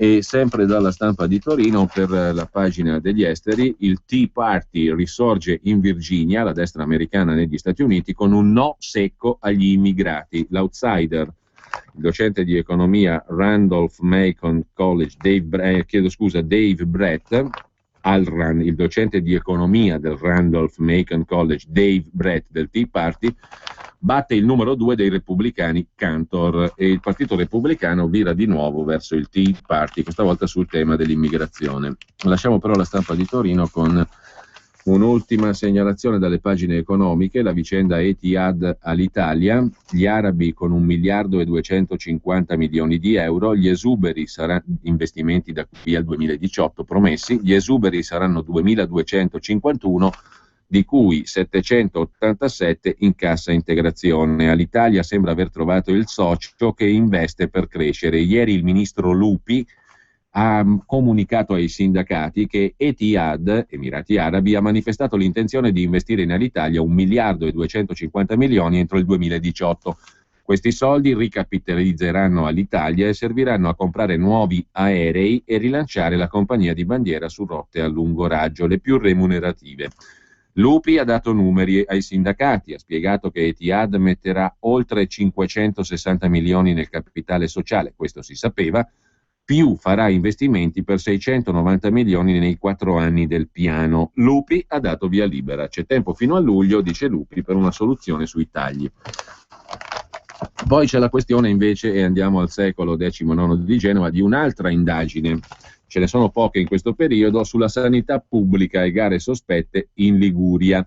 Sotto accusa i rapporti di una SL, quella di Savona, con un gruppo privato, un imprenditore. Lo raccontano Giovanni Ciolina e Mario De Fazio sul secolo XIX di Genova. Il numero 1 della società GSL è entrato nel CDA di Cassa Risparmio Savona su indicazione di Cassa Risparmio Genova. Era stato portato in palmo di mano come esempio di medicina privata applicata a struttura pubblica, con la benedizione della giunta regionale ligure, ma da ieri l'appalto in convenzione provvisoria sperimentale assegnato al gruppo sanitario ligure, che fa capo ad Alessio Albani, di cui è socia anche la Villa Monte Allegro di Francesco Berti Riboli, è al centro di un'inchiesta della Procura di Savona per abuso d'ufficio e turbativa d'asta. Almeno 6 le persone indagate, tra cui i vertici della ASL di Savona, che il 3 dicembre 2010 aveva indetto con delibera una gara per la realizzazione del progetto per attribuire a un privato 18 posti letto dell'ospedale Santa Maria Misericordia di Albenga per 63 milioni di euro per 9 anni.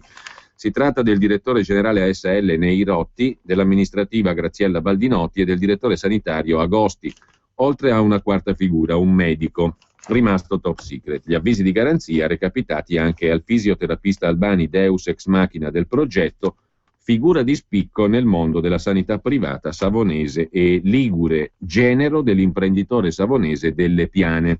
Gli uomini del nucleo di Polizia Tributaria e Guardia di Finanza hanno presentato l'avviso di garanzia firmato dal procuratore Pelosi anche ad Angelo Antoniol, consulente di Omnia Medica, società del gruppo GSL, il gruppo sanitario ligure di Albani, una volta andato in pensione proprio dall'azienda sanitaria del Savonese, della quale era stato responsabile del personale.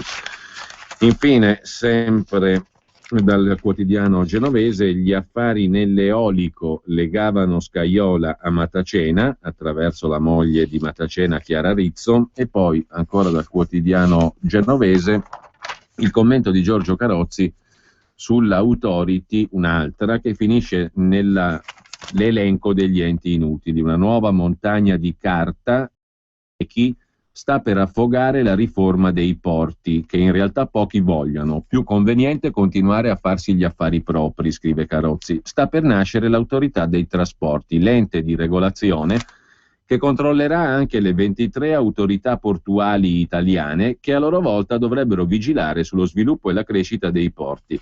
È la sublimazione della burocrazia che azzera qualsiasi tentativo riformista, scrive Carozzi sul secolo XIX. Per le pagine di cronaca invece del quotidiano nazionale Il Giorno, Il Resto del Carlino e La Nazione, rimaniamo a Genova perché qui si è riaperto un giallo senza fine, quello di un bambino trucidato. Qualcuno lo ricorderà, la vicenda di Caterina Matas con il figlio Alessandro. Torna alla sbarra l'amico di Caterina, l'amico della madre.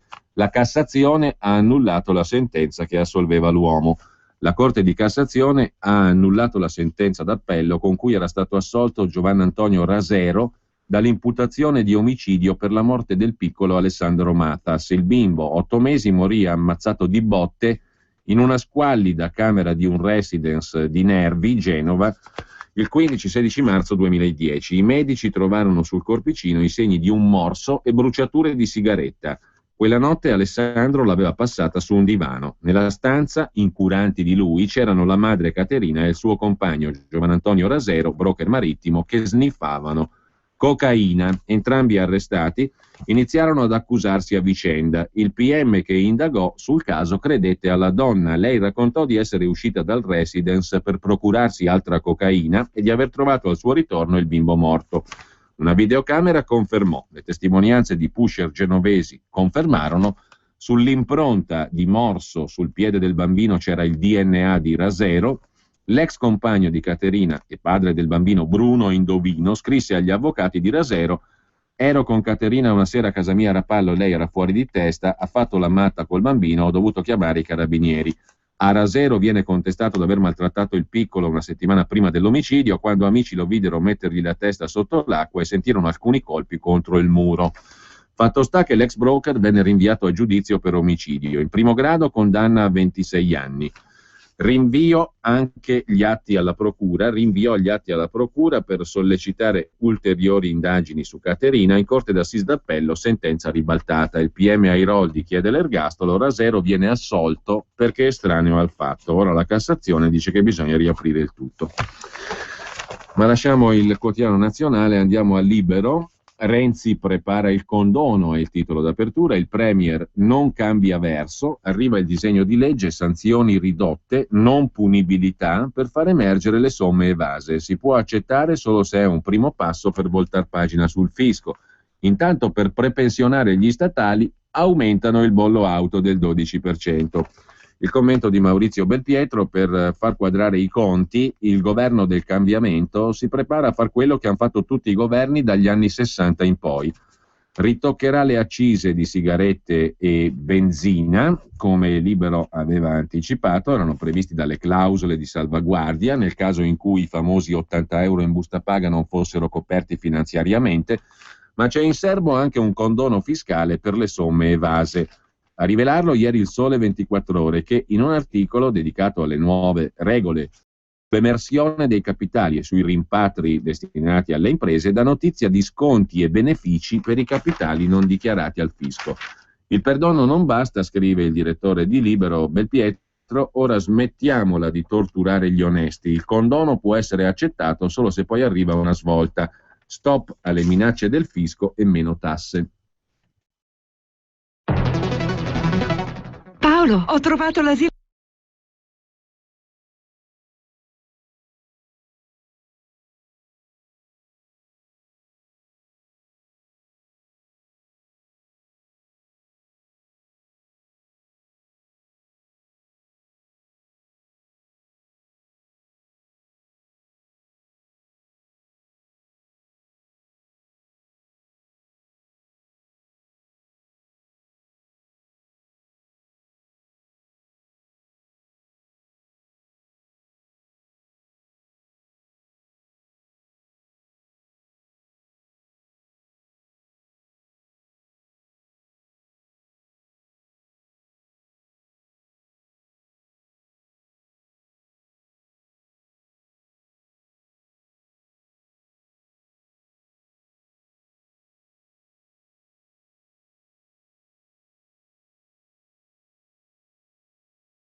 Padania è in Digital Radio. Acquista la tua radio digitale DAB sul sito www.radiopadania.org oppure telefona allo 02 66 234 449. Per la tua pubblicità su Radio Padania Libera, chiama il numero 02 66 23 44 22. Torniamo alla prima pagina di Libero con l'idea luminosa del governo: spegnere la luce per risparmiare. Il commissario alla spending review Cottarelli propone un taglio da 100 milioni. Ma cosa ce ne facciamo di un mister Forbici così, si domanda Mario Giordano. L'idea è quella di spegnere più luci di notte perché risparmiamo, ha detto Cottarelli. E poi Franco Bechis, che si occupa invece di due ministri contro, Guidi sviluppo economico e Orlando giustizia, scontro tra ministri sul ritorno del falso in bilancio. Da una parte Renzi e Orlando vorrebbero estendere il reato aumentando le pene in caso di grave danno per i soci, dall'altra la Guidi vorrebbe l'indagine solo oltre una certa soglia rispetto al fatturato di un'azienda. Poi troppi profughi a Roma e allarme tubercolosi. In questo caso anche Ignazio Marino cambia verso sugli immigrati. Se questo accade vuol dire che la situazione non è seria ma è grave, scrive Enrico Paoli in prima pagina su Libero, anzi allarmante, per usare lo stesso aggettivo impiegato dal sindaco di Roma, Marino, che è anche un medico tra l'altro, nella lettera inviata al ministro dell'Interno Alfano e alla ministra della Salute Lorenzin per segnalare l'allarme sanitario nella capitale. Profughi, Roma è a rischio tubercolosi. Il pentimento tardivo del sindaco Marino che scopre che l'accoglienza fa male, ma finora ha aperto la città a chiunque. Così scrive Libero in prima pagina. E a proposito di questioni relative all'immigrazione, rivolta nel Veronese, massacra un uomo per la bicicletta, marocchino libero. La vittima è ricoverata in terapia intensiva, ne avrà per un mese. L'aggressore è fuori in attesa del processo. È stato massacrato di botte dall'uomo che gli aveva rubato la bicicletta e che incredibilmente è tornato subito in libertà. Il malcapitato ha rischiato di morire a terra in una pozza di sangue dopo che il ladro Redouane Belkadir, marocchino disoccupato 34enne che da tempo vive in Italia, l'aveva colpito al volto e alle braccia con ferocia inaudita. La vittima del pestaggio, Simone Basso, operaio quarantenne di Nogara, Bassa Veronese, deve la vita a due ragazzi che l'hanno visto a terra immobile sull'asfalto. In attesa dei soccorritori gli hanno sollevato la lingua per evitare il soffocamento. Basso è fortunatamente fuori pericolo, ma dovrà rimanere in ospedale un mese per un forte trauma cranico e la frattura al piede. Il suo aggressore, che ha diversi precedenti, non ha passato che poche ore in caserma, arrestato dai carabinieri, confermate le accuse di furto, lesioni gravi, resistenza pubblico ufficiale, è tornato a casa in attesa dell'udienza che si celebrerà nei prossimi giorni. Infine, sempre dalla prima pagina di Libero, l'appunto di Filippo Facci su Alessandro Cattaneo, il sindaco di Pavia sconfitto. L'ascesa e la caduta di Alessandro Cattaneo, sindaco amato ma non troppo, coincide con la parabola berlusconiana.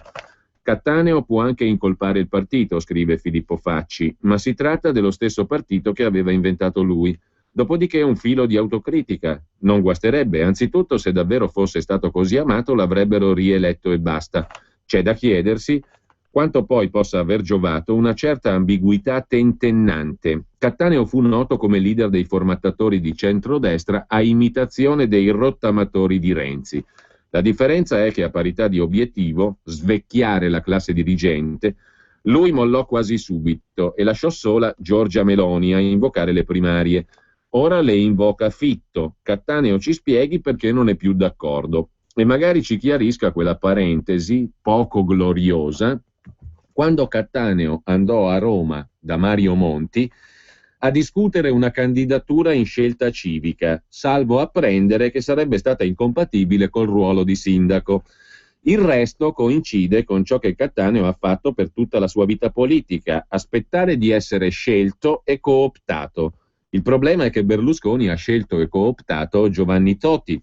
Il problema è che Cattaneo, conclude Filippo Facci, ora invocando l'unità del partito, invocando la solita nenia del rinnovamento, invocando pacate discussioni che non ci saranno, sembra che di anni ne abbia 70.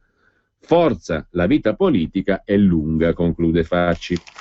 Sempre poi da Libero, andiamo rapidamente, pagina 4, sotto accusa 3 magistrati per Cassa di Risparmio Genova, i giudici di Torino indagano sui colleghi di Genova per rivelazione di segreto d'ufficio, sarebbero state le talpe dell'ex presidente di Cassa di Risparmio di Genova, Berneschi. Intanto la cella è più vicina per Galan, in relazione alle indagini Mose, accuse a Letta Junior ha preso soldi, titola Libero, gli atti su Galan in mano alla giunta per le autorizzazioni. Un big del consorzio dice 150.000 euro a Enrico Letta, ma lui replica non mi lascio infangare.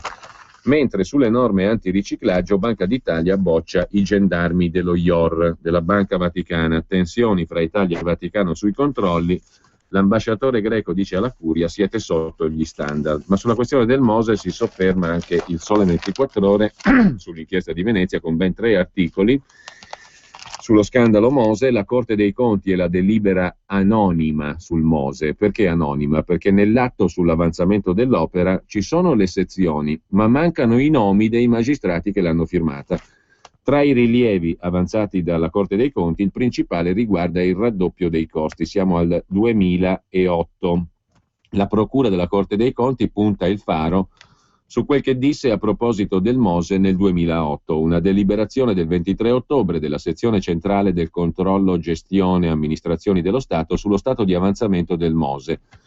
Relatore Antonio Mezzera, presidente Tullio Lazzaro, numero 1 della Corte. Un centinaio di pagine, atto depositato in segreteria, ma a quanto pare anonimo, non firmato. E poi c'erano le tariffe del consorzio per le campagne elettorali, ne parla Baita, ex amministratore Mantovani, uno dei perni del consorzio Venezia Nuova, ai giudici. Le elezioni politiche costavano 500.000 euro, quelle locali 200.000. Tentativi di mazzacurati per arrivare a Tremonti, emergono le mire del consorzio Venezia Nuova per le bonifiche dell'Expo di Milano, cercando di agganciare il Partito Democratico, il PDL o la Lega, considerati i partiti più importanti. E a concludere c'è il pezzo di Mariano Maugeri, che invece è centrato su 2 persone, il sindaco di Verona Flavio Tosi e l'ex moglie Stefania Villanova. Tosi e signora, i padroni della sanità, titola il Sole 24 Ore. Le rivelazioni dell'ex assessore, anche lui alla sanità, Sandro Sandri, un tempo vicino a Tosi. Il valore della spesa sanitaria della Regione Veneto 8 miliardi e mezzo di euro, nel 2008 7,5. Stefania Villanova, l'ex moglie di Tosi, senza laurea né titoli, è diventata dirigente dell'assessorato regionale.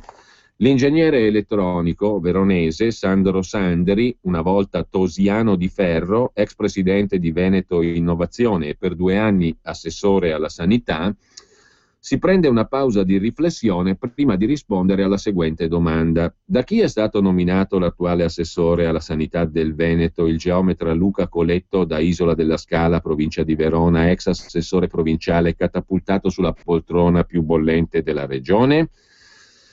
Le risposte potrebbero essere 3. Luca Zaia, governatore del Veneto, nemico giurato di Tosi, lo stesso Tosi che dal 2005, da quando il doge Galan lo nominò al vertice dell'assessorato alla sanità, ha sempre preteso e ottenuto che dopo la sua dipartita alla volta di Verona quella poltrona fosse riservata solo a uomini o donne di provata fedeltà alla sua causa.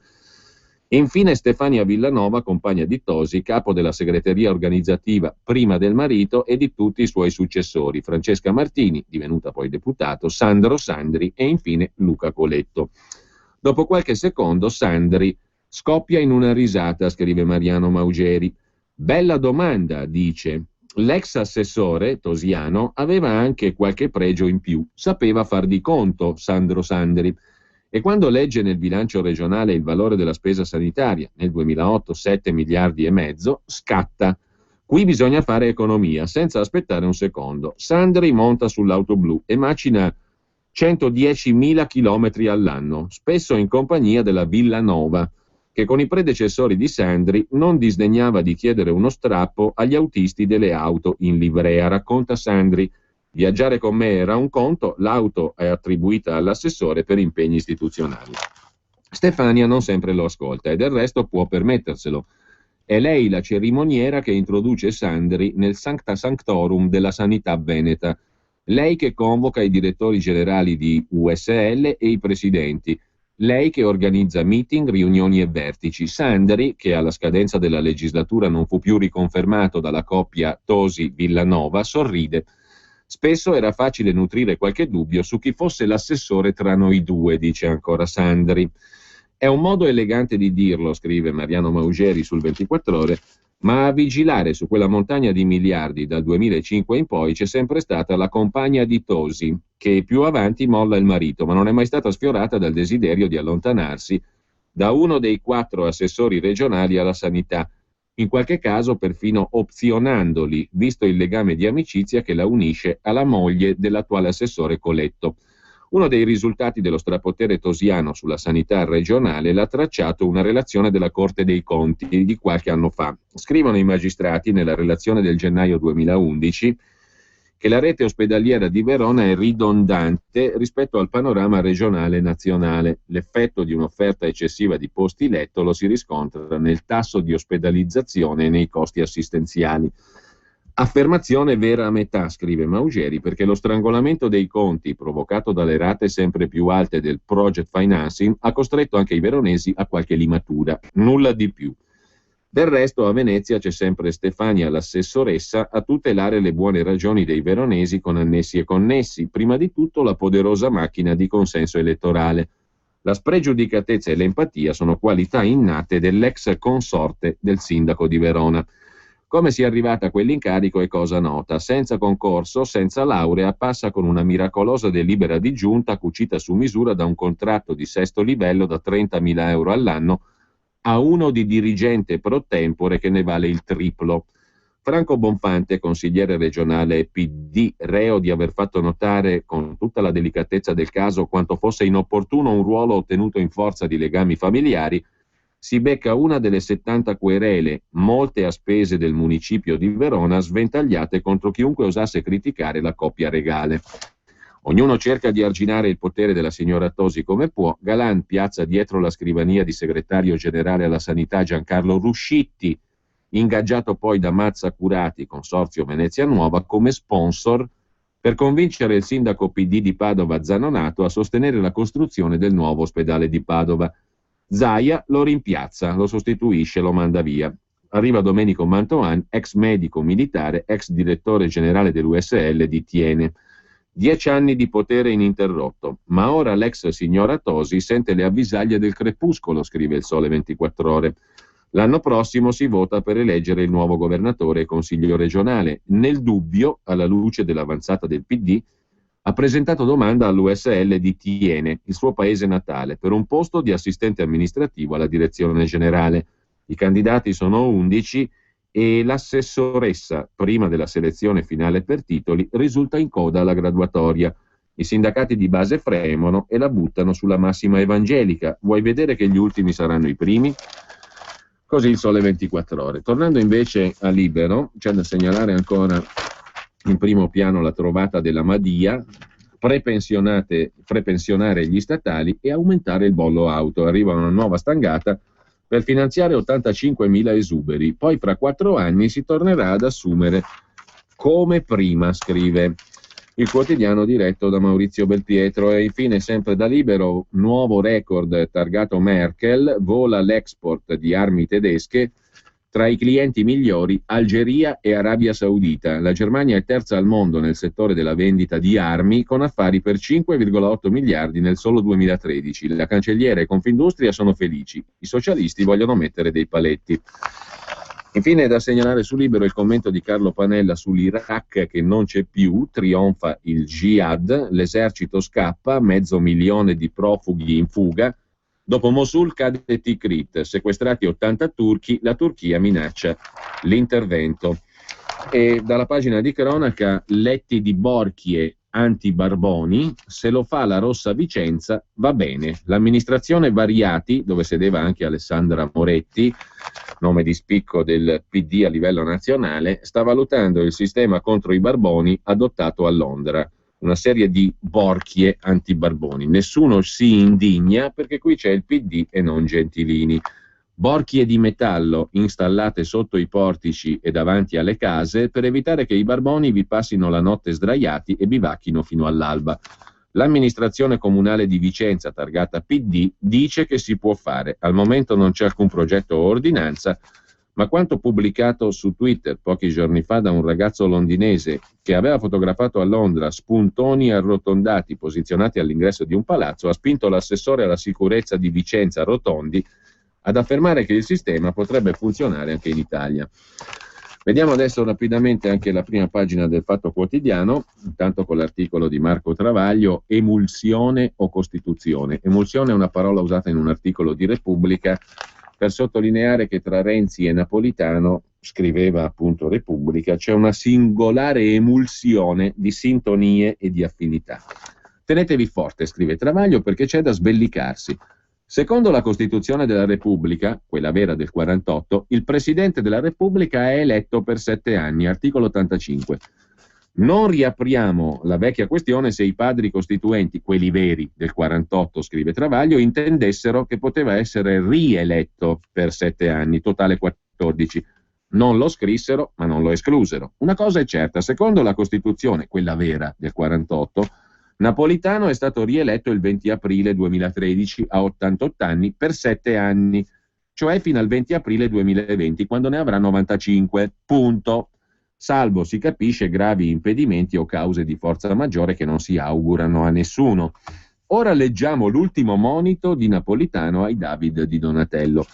Non potevo mancare, ha detto il Capo dello Stato, visto il temporaneo prolungamento del mio mandato, che cerco di esercitare nei limiti del possibile fermamente e rigorosamente nell'interesse del Paese. Suggerisco cambiamenti e riforme in molti campi, anche quello istituzionale. Ricapitolando, scrive Travaglio, l'unico presidente ad aver giurato 2 volte sulla Costituzione continua a dare ordini al Parlamento che lo ha eletto affinché riscriva la Costituzione su cui ha giurato 2 volte. Crede che l'interesse del Paese sia quello che garba a lui e continua a minacciare ora di restare, come gli imporrebbe la Costituzione, finché il Parlamento che l'ha eletto non fa quel che dice lui. Ora invece minaccia di andarsene anzitempo, come non prevede la Costituzione, se il Parlamento che l'ha eletto non fa quel che dice lui. Quindi il suo mandato non solo è a termine che decide lui, non previsto dalla Costituzione, ma anche a condizione, una condizione che decide lui, non prevista dalla Costituzione. Se i padri costituenti avessero voluto tutto ciò, avrebbero scritto «resta in carica quanto pare a lui, è lì di passaggio». Invece scrissero «per 7 anni», perché ritenevano fondamentale per gli equilibri politico-costituzionali che tutti conoscessero l'inizio e la fine del mandato presidenziale. Negli ultimi 6 mesi, semestre bianco, il Capo dello Stato non può sciogliere le Camere, a meno che la sua scadenza non coincida con quella naturale della legislatura.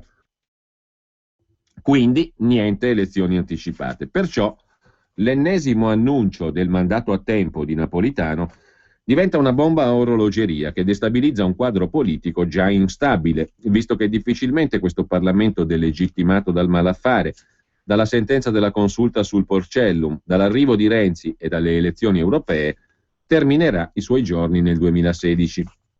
Infatti, scrive Marco Travaglio, il Toto Quirinale, appena un anno dopo l'elezione del Presidente, già impazza. Si intrecciano alleanze e candidature, caos nel caos, ma non basta. Repubblica rivela che Napolitano vorrebbe abdicare dopo il semestre di presidenza italiana dell'Unione Europea, un evento di normale routine che a turno tocca a tutti gli Stati membri e solo il provincialismo italiota carica di significati epocali. Cioè dopo il 31 dicembre 2014 abdicherebbe Napolitano e prima del 21 giugno 2015, del 29 giugno, quando compirà 90 anni. Però Renzi vuole chiedergli una sorta di proroga, scrive Repubblica, almeno fino al prossimo maggio, per l'inaugurazione dell'Expo. Sembra di sognare, scrive Travaglio. Napolitano scade nel 2020, lui però vorrebbe andarsene a fine 2014, ma Renzi gli chiede una proroga rispetto a che, visto che a quella data avrebbe ancora 5 anni e mezzo di mandato, di altri 5 mesi, per inaugurare una fiera che peraltro espone più mazzette e manette che padiglioni E che c'entra il Premier con la durata del capo dello Stato che ha nominato lui e il governo? Davvero al Quirinale e a Palazzo Chigi siedono analfabeti così sesquipedali da vincolare la prima carica dello Stato a un'esposizione di cavoli e fave? La risposta strepitosa la fornisce la stessa Repubblica. Tra Napolitano e Renzi, scrive il quotidiano, è come se fosse scoccata una scintilla, una strana alchimia tra il veterano e il più giovane rappresentante delle nostre istituzioni, che produce una singolare emulsione di sintonie e affinità, scrive Repubblica. Ah beh, allora, conclude Travaglio, dinanzi a cotanta emulsione, anche la Costituzione può andare allegramente a farsi fottere. Così Marco Travaglio in prima pagina sul Fatto, a pagina 3 l'articolo di Gianni Barbacetto sulla cantonata, dal nome del magistrato Cantone, capo dell'autorità anticorruzione, e i superpoteri che attendono ancora. A oltre un mese dagli arresti Expo l'annuncio resta tale: il commissario non può bloccare le gare fino a sentenza definitiva. L'autorità anticorruzione ha solo 26 persone, denuncia lo stesso Cantone, e non può irrogare sanzioni, cioè in pratica lo dice lui che non serve a niente. A pagina 5 e 4 invece la cosa dell'Expo, l'indagine dell'Expo, prendersi una casa in Piazza di Spagna mescolando nel Mose, questo l'obiettivo di Mazzacurati, riferisce alla moglie della necessità di stipulare un mutuo per procedere all'acquisto. Il piccolo zar ha stabilito di dover ricevere 1 milione di euro in aggiunta ai compensi previsti per la funzione di direttore. Poi parlavano al telefono di panini e mangimi per riferirsi al denaro, al dio uno e quattrino, per non rovinare la dieta, perché non abbiamo l'anello al naso, mangiamo meglio di Napolitano.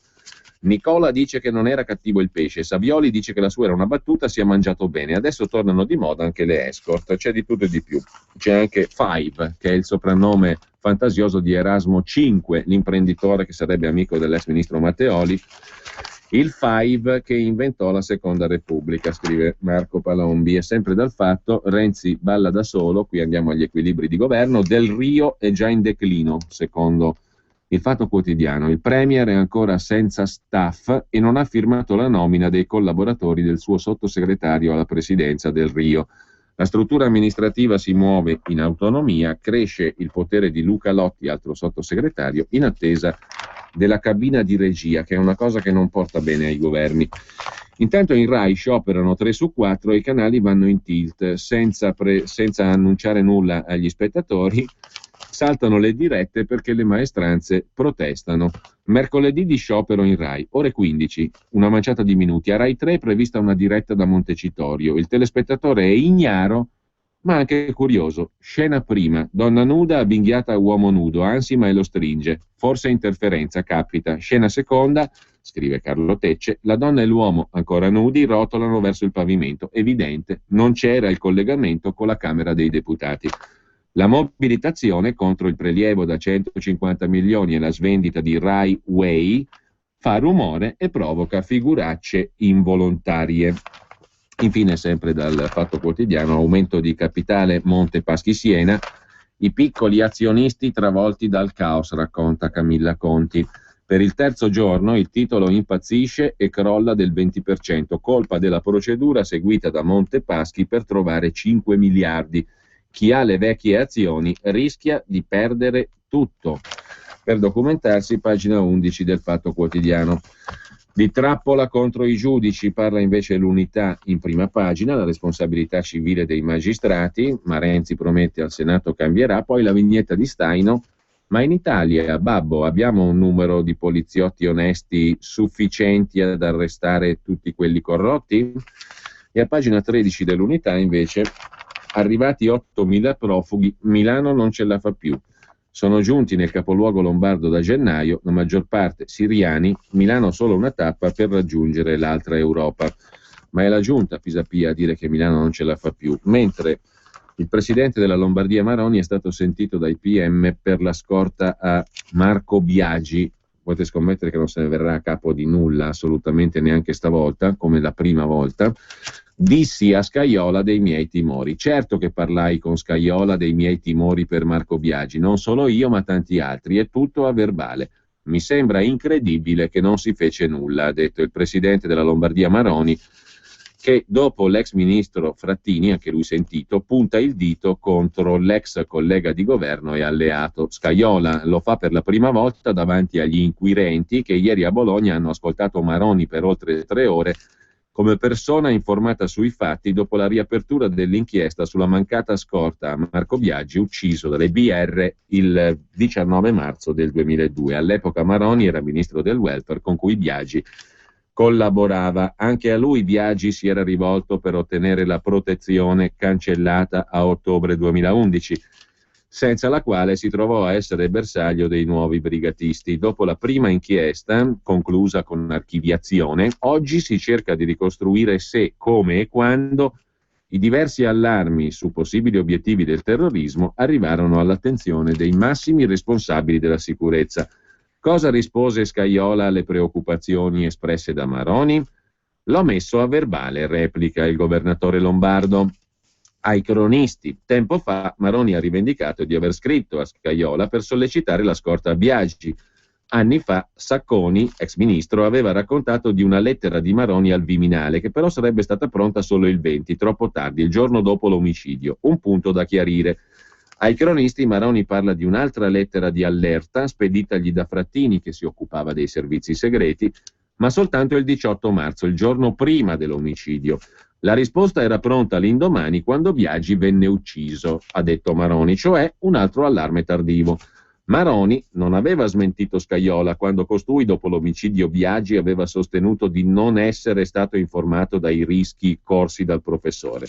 Ieri, uscito dalla procura, il governatore lombardo ha spiegato che al di là di lettere, appunti e segnalazioni, Scajola aveva a disposizione una serie di informative per arrivare alle stesse conclusioni. Ho visto documenti che riportavano nei mesi precedenti l'assassinio di Biagi, un allarme molto preciso su questa vicenda. Non li conoscevo prima, dunque il Viminale avrebbe potuto agire e risulta incomprensibile come questo non accadde. Scommessa, purtroppo macabramente credo facile, non si arriverà a nulla neanche stavolta. Una birra ghiacciata ti dà fastidio ai denti? Soffri di recessione gengivale e piccoli sanguinamenti? La parodontite, nota come piorrea, colpisce gran parte della popolazione. La prevenzione da sola rappresenta la soluzione più efficace ed economica. Fissa un appuntamento in Pentadent. Troverai esperienza pluriennale ai massimi livelli. A Monza, Giussano, Sesto San Giovanni e in service a Paderno Dugnano, Novate Milanese e Milano. Per informazioni 800 700 860 o vai su pentadent.it.